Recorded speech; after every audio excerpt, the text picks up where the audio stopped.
Hello, Mark Crossfield here. Welcome to the Golf Swing Weekly Fix. We've got the drill section again this week. Always popular, this one. Lots of different faults, lots of quick fire drills to try and help you improve these faults, understand them a little bit more. So, loads to do, normal golf talk and questions. It's raining, as usual in the UK. Let's get stuck in.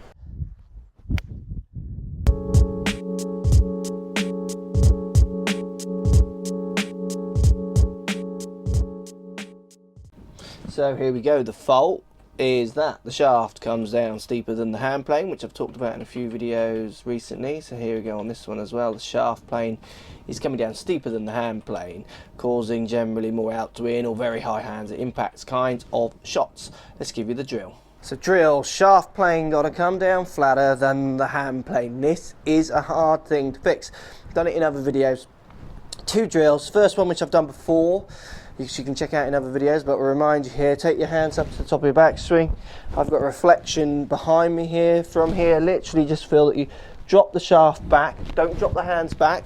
Just change the angle of your hands and then swing out to the ball. It's quite hard to hit balls like this, but it'll give you the feeling of that club coming from that different plane, that different path in relationship to your hand path, and will help you gain more understanding of what that should feel like to hit shots that way. Another way of thinking about it, this is really hard to hit shots, but it's a good practice drill to do, and you can do this without hitting balls at home as well. Go top of your backswing and stop. Now from here, at the moment, my left pocket is slightly lower than my right. So to start my downswing, and you can do this in pieces, what I'm going to do is I'm going to push my hips target bound while trying to get my left pocket higher than my right. So just set those hips across, feel my weight, pushing more actually down on my right foot now as my hips have gone across left pocket higher than right. And then from there, literally just swing out to the ball. You'll notice if you do this without hitting a shot, I slide my hips across trying to get left pocket higher than right, that instantly just drops the shaft of the club, because there for most people lies the answer. It's just a hard fault to do. Two great drills there, trying to help you understand how the shaft plane needs to come down flatter than your hand plane for you to hit consistent good shots. So the swing fault for both of these, no left foot stability. You see the left foot coming up as he comes into impact, and also on this one, left foot really rearing up as he comes into impact and then spinning out. That's the fault. Left foot needs some stability if you want to get the sequence of your hips, shoulders and hands and club right on the downswing. Let's give you the drill. So left foot stability. See this so often, people trying to get their weight onto the left foot, but the left foot's running away from spinning out, often caused by them firing the upper body down as the hips don't really move, and as they come in to hit the ball, the hips fire, and then we start seeing the left foot getting really funky and turning. This is a drill to try and get you to feel where your left foot is as you make a strike, because this is often the problem. I say to people, did you feel what happened to your left foot on that shot? And they don't. They go, no. I say, did it move? And they go, don't think so. So they obviously can't even feel that their left foot is moving. They're so unaware of that part of their body as they strike the ball. And the trick is to become more aware of that part of your body. So simple drill. Set yourself up to a shot.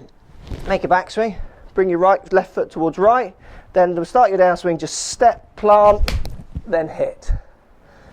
Get the feeling of hitting some shots off your left foot, which is flat on the ground. Get the feeling of that planting so the rest of it can come down and hit the ball. So backswing, left foot towards right, start the downswing, just step and swing onto that left foot.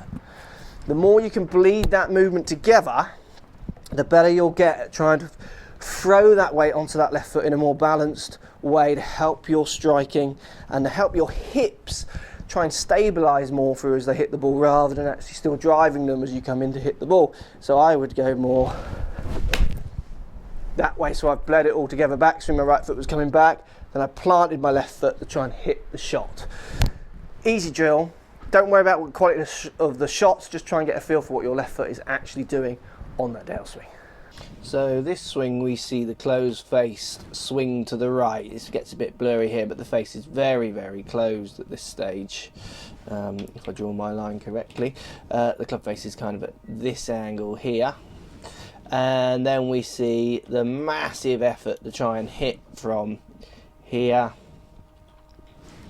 coming into the ball from here, into impact, and then getting much more out to the right. So very much your club path would be probably like about 5 to 8 degrees to the right. And you really see it on the follow through. So let's talk about this desire to swing to the right through club face and give you a drill to fix it. Close club face, so common. First protocol is grip. Got to get your grip more neutral for you to have more control of the club face. But what I want you to do is try and get into the habit and understanding of trying to hit some shot to the left. You've got a club face that should hit the ball to the left, but you work so hard on getting your path out to the right that your face and path relationships really start to change, and the ball will often start right and stay there, or even come back, or sometimes overturn as well, subject to how you balance these angles up. Hitting so aggressively from the inside because your face is so aggressively pointing left to try and balance out is never really going to make you hit consistent shots. So you need to start finding the left-hand side of the range and the course. So to start, why don't you keep your grip as it is, just to start you off, keep your grip as it is. What I want you to do is just try and swing 10 yards left of target. And the best way of doing this is with a couple of canes. This is how I get people understanding this very quickly. It feels wrong to them, but it gets them understanding where their path should be. So we literally try and point some canes 10, 15 yards left of target, backswing along them, downswing along them. Literally get into the habit of swinging up the left. See what happens to your club face relationship to that path. So for instance, if I swing left with the club face control you're using, the ball will start left and go left. But often what happens for golfers as I do this is their face actually adjusts to the new path very quickly. It's more getting them to understand that when they feel like they're swinging left, they actually aren't swinging left. Because at the moment you are in such a heavy swing to the right area that you trying to swing to the left, you probably find will actually get you swinging less to the right. It won't get you swinging left like you feel. It'll just bring you a little bit more closer to neutral. So find the left-hand side. Take the club in your mind that feels more outside, certainly on the downswing and through impact, exiting much more left. See what happens to your club face control. If your club face control doesn't improve, then grip, grip, grip. And a few more, maybe a lesson with your local pro, trying to get the idea of the face to path relationship a little bit more. But you've got to start swinging left to have any chance of beating this desire to swing so far right because of the way you're using the club face. Hope that helps.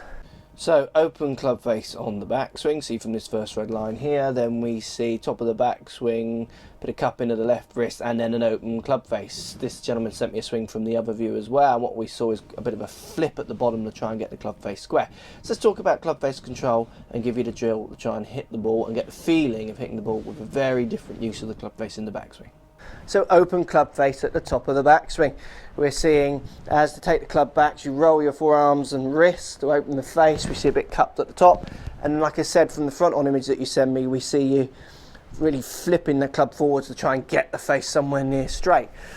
You've got to get a bit more awareness of where your left hand is in relationship to your left arm, and then in turn the club face. So what I want you to do is just take the club in one hand, left hand only, take the club up to the top of your backswing, and the feeling is trying to turn, so my Mizuno pad here on my glove, I'm trying to turn that very fractionally up towards the sky, so just up into the corner, so just above the horizon, up into the corner of this room.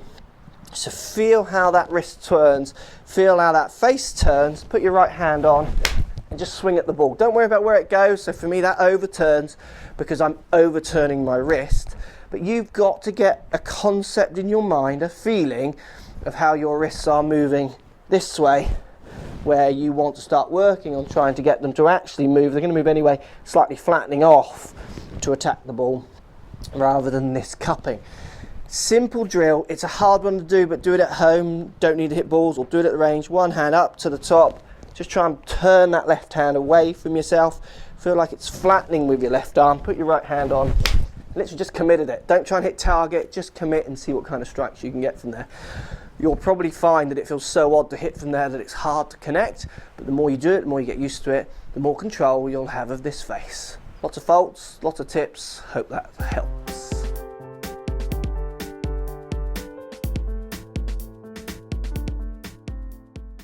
Hello Mark, I'm a big fan of you, thank you. My question is, should you have the same grips on all your clubs? For example, everything mid-size, or should you have the same type of grip?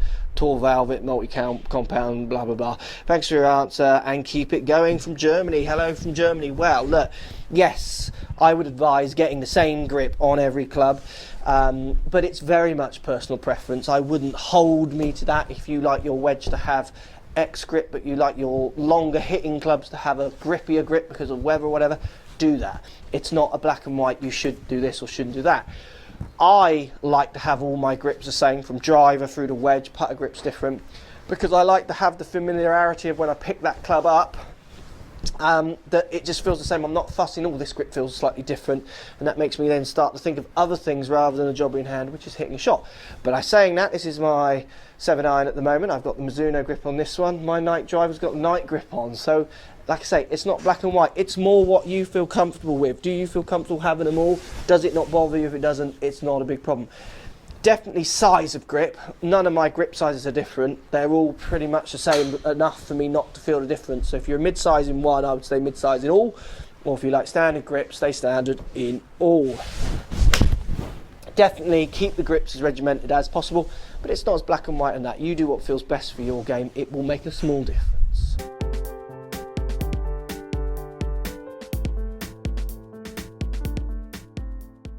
So golf talk today, guys, we're going to talk about the left arm in the backswing.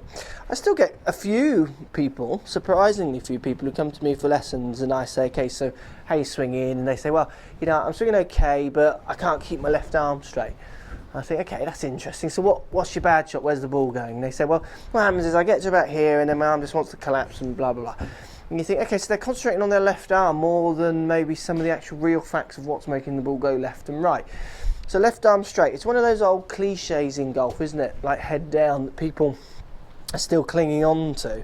Look, I can show you pictures of world-class players. So someone like Ernie House, for instance, top of his backswing, left arm almost going the other way, it's so straight. Through the pictures of Tiger Woods, top of his backswing, where his left arm is comfortably straight, slightly bent, and loads of people in between. For me, hitting shots, I can get my numbers with a left arm bent backswing. So face, so path and face to path numbers, all relating to target in a positive way, and hit a good shot. That's with a bent left arm. And I can do exactly the same numbers, even if I think about trying to keep my left arm straight. It's not affecting, for me, the angles, and for you, you'll find your bigger faults are nothing to do with actually if your left arm is straight or not. So I wouldn't try to worry so much about left arm straight. You might hear it, it's not the be all and end all. Look, you do need some kind of level of stretch on the way back, some kind of level of extension. You don't want to be just picking the club up, folding your left arm completely. So you do want your left arm moving across your chest, more away from you, it rotates.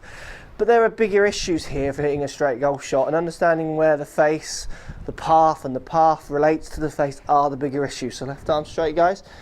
Bit of an old wives' tale, bit of an old golfing myth. Some people still hanging on to it. Try not to worry about your left arm so much, and maybe try and assess your game in a slightly fuller way so you can get out there and hit some better golf shots. Thanks for watching. So if you like what's going on here, don't be afraid to subscribe to the channel. Also thumbs up the video, post comments, love to hear what you guys got to say. Let's keep it social. The more we talk, the more we share, the easier this game will get for everybody. So if you want to find me on Facebook here, you can find me on Facebook. If you want to tweet me, find me on Twitter here as well. Just follow the links, all in the description. Come and join the show, get active, get involved, get playing some better golf. Thanks for watching.